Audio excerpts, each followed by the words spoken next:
kulanti wacan oo wanaagsan idil ahaantiinba kuna soo dhawaada barnaamijka maaweelada dhallaanka oo ka daawataan marka soo booqataan channeladaanu ku leenahay Facebook iyo YouTube ee dhallaan Koreeye toddobaadba sheeko cusub ayaa ku maqashaan sheekadan maanta idinku hayana waxay ku saabsan tahay boqorada Ruuda Timadahabley iyo qumayada ay had iyo jeer dagaalka kula jirtay ee Kamila sheekooyinka boqoradan iyo Kamila waxaanu soo baranay iyagoo kuwa badana tanna waxay ka mid tahay taxanaha sheekadaas waana qaybtii 11aad sheekooyinkeenu hore hadda daawatay waxaad ogaan kartaa ujeedada iyo halka uu salka ku hayo colaadda iyo dagaalka ka dhaxeeya boqorada iyo qumayada Kamila waa islaam 150 jir ah balse markasta oo qaab sixir ku jira ay u adeegsato timaha dahabka ee Ruuda Timadahabley waxay ka sii qaadaa da'yaraan iyo cumrigooda oo yaraada sidaas darteedna waxay sanado badan xabsi iyo qafaalasho ku haysatay boqorada sida sheekooyinkii hore ku daawatay isla sheekada maantuna waa mar kale iyo damacay Kamila ku doonayso in qayb ka mid ah timaha dahabka ee boqorada Ruuda Timadahabley ay hesho si ay ugu adeegsato sixirkeeda anse ku bilaabo waxa la yiri bari hore waqti maalin maalmaha kamid ay boqorada Ruuda Timadahabley subax hore u damaasha tagtay beer weyn oo qasriga boqortooyadeeda ka fogeyn halkaas oo dhir qurux badan ubaxyo kala duwan iyo noocyo badan oo xayawaanada ku noolaayeen ay la kulantay mucjiso lama filaana markay soo dhex qaaday beerta weyn ee qasrigeedu ku dhex yaalo ay markaliya waxa weeday dhammaan xayawaankii ku noolaan jiray beertan libaax deero iyo nooc kasta oo gaadha kamida ayay aragtay inaan midna joogin biinka timaha ugu xidhan ee hadla ayaa ku yiri arrintani waa mucjiso waxayna u badan tahay inay jirto sabab naga qarsoon oo ku dhacday xayawaankii halkan ku noolaa daawo meel laba xayawaana kuma aragno libaax ilaa yaxaas xataa daanyeerkii cuni jiray muuskan maanta xabadna ma cuneen waxa jirta meel ay qabteen ama malaha dhib kale aynan ogeyn ayaa ku dhacday xayawaankeenu la jaarka ahayn iyada oo boqorada iyo biinka timaha ugu xidhan ay ku murmayaan kana fikirayaan wixii ku dhacay xayawaankii tirada badnaa ee la jaarka ahaa ay markaliya si lama filaana waxa boqorada horteeda ku dhacay ukun weyn oo cirka ka soo dhacday aad ayay u argagaxday boqoradu xagee ayay ka timi ayay isweydiisay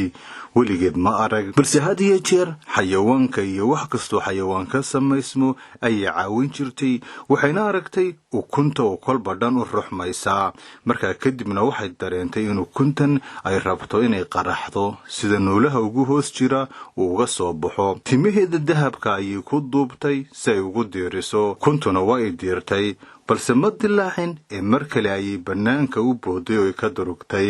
boqoraduna way ka daba tagtay balse ay u ogaato qisada ka dambaysa iyo waxay tahay ukuntan weyn ee aysan weligeed arag mar kale ayay u soo dhawaatay iyadoo doonaysa bal inay ka war doonto waxay ahayd arrin mucjisali oo aysan boqorada iyo biinku midkoodna weligood arkin mar kale ayay timaheeda ku duubtay si ay u caawiso si lama filaana ayay ukuntu mar kaliya u dirtay waxayna noqotay kulayl midabkeedii cadda ayaana guduud isku bedelay wayna qaraxday waxa si la yaab looga soo dhex baxay maroodi madax koti faras way yaabeen waxa xayawaanka waaweyn ee intan leeg ee caadiyan weligood ukunta dhex geli jirin ku xareeyay ukun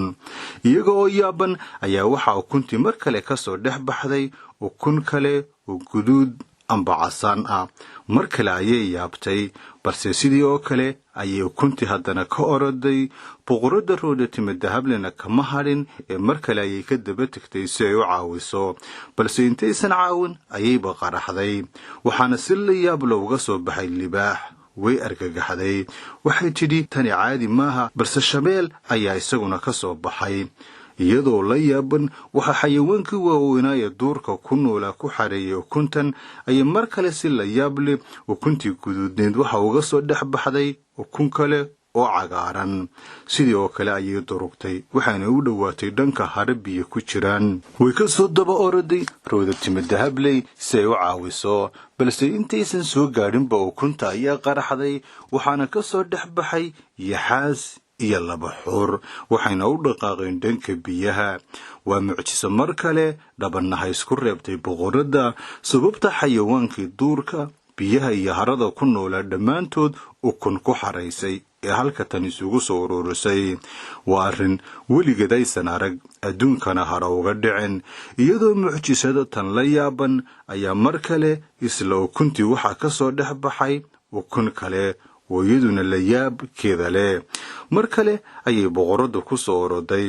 markan waxay isku dayday inay qabato ay diiriso balse ukunta ayaa la oroday waxayna tagtay geed guntii mar kale ayay boqoradu gacmaheeda adeegsatay si ay ugu diiriso ukuntuna kulayl ayay noqotay wayna qaraxday waxaa si la yaab looga soo dhex baxay daanyeer iyo damagaale iyo bakayle xayawaano ka mid ah nooca duurjoogta markan waxa uu cadaaday in xayawaankii oo dhan ukun lagu ururshay isla ukuntii mid kale ayaa ka soo dhex baxday balse tani si la yaab leh ayay laansare oo geedka ku taalla u fanatay boqoraduna timaheeda dheer ayay adeegsatay si ay mar kale u diiriso way qaraxday waxaa si mucjis ah mar keliya uga soo dhex baxay dhammaan shimbirihii ku noolaa duurka oo iyaga laftoodu ukuntan ku dhex xayirnaa isla ukunta laftigeedii waxaa ka soo dhex baxday tu kale oo aad u yar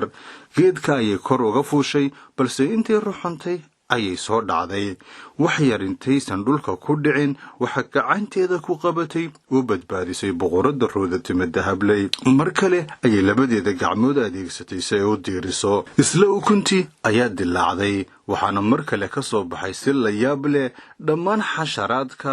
ku nool duurka sida qudhaanjo darixi iyo jiriqa iyo nooc kasta oo ka mid ah xayawaanada yaryar balse waxa ukunta dhexdeeda ka soo baxday ukun kale oo madow iyo caddaan ka kooban oo la yaab leh aadna u yar boqoraduna waxay u adeegsatay markan afkeeda iyo neef si ay u diiriso balse si ka duwan sidii hore waxba kama soo dhex bixin muddo ayay boqoradu la yaab iyo argagax ka qaaday mar dambe waxaa ka soo dhex baxay wax mucjiso ah oo aysan marnaba meesha ka filayn waa duulaa yar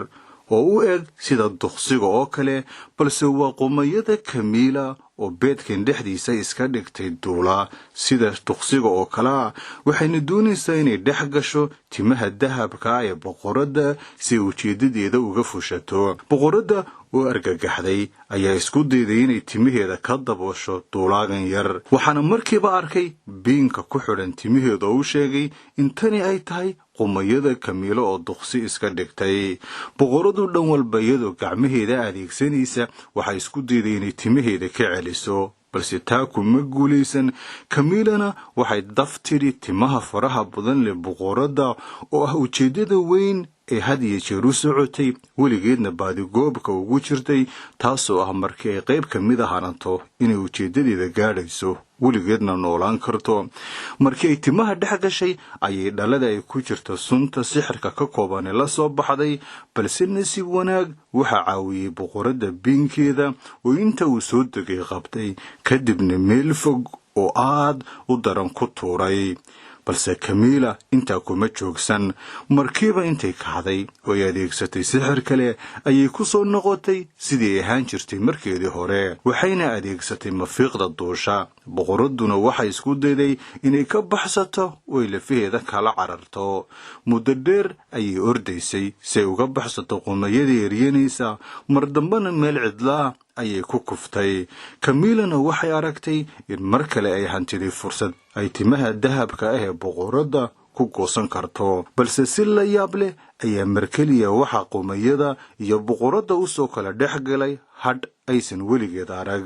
waduulaaga direedo oo kan weligeed boqorada caawin jiray wuxuuna isa soo taagay boqorada gadaasheeda isagoo afuufay gadaalna u tuuray qumayada Kamiila. waxaa sidoo kale si lama filaan mar kaliya u soo yaacay dhammaan xayawaankii duurka ku jiray oo caawinaya boqoradda kana ridaya qumayada duulaanka ku soo qaaday. waxay ku yidhaahdeen noloshayada ayaad badbaadisay oo waxay Kamiila dhammaantaya nagu xidhay beedkan iyadoo sixir daran adeegsanaysa adiga darta ayaanu mar kale ku soo badbaadnay. dhammaantayana waa nagu waajib inaanu ku difaacno sidaad nolosheena u difaacday. xayawaanka iyo boqoraduna waxay mar kale ka guulaysteen dhagartay adeegaysay Kamiila ee ku saabsan in maalin maalmaha ka mid ay soo hantido timaha dahabka ee boqoradda si ay ujeedooyinkeeda gurracan uga faa'iidaysato. balse maantana kuma guulaysan oo mar kale ayay guuldaraysatay Kamiila iyada oo ka ciilan kana murugoonaysa waxa ku dhacay iyo sida ay dhagarteedu u fashilantay ayay mar kale duushay iyadoo adeegsanaysa mafiiqda ay ku duusho ee sixran. waxaa laga yaabaa in sheekooyinka dambe ay mar kale isku daydo balse sidaynu ka baranay sheekooyinkii tan ku xigtay weligeed Kamiila kama hadhin damaceeda gurracan iyo addoonsiga ay rabto inay boqoradda weligeed ku haysato. sheekada tan ku xigta ayaad ku ogaan doontaa waxaa mar kale dhex mara qumayada Kamiila iyo boqoradda Roodhatime Dahabley. waxaan sheekada tan ka baranay in isku xidhnaanta bulshada iyo lahaanshiyaha saaxiibo fiican oo had iyo jeer ay iscaawisaan markii midkiin dhib haye kan kale caawiya ay tahay wehel weyn oo noloshaada wax tari kara maalinta aadna dhib ku soo wajahdo. intaynu toddobaadka soo socda ku kulmayno sheekada tan ku xigta waxaan idinkaga tegayaa nabadgeliyo. wakhtigu ha idin wacnaado.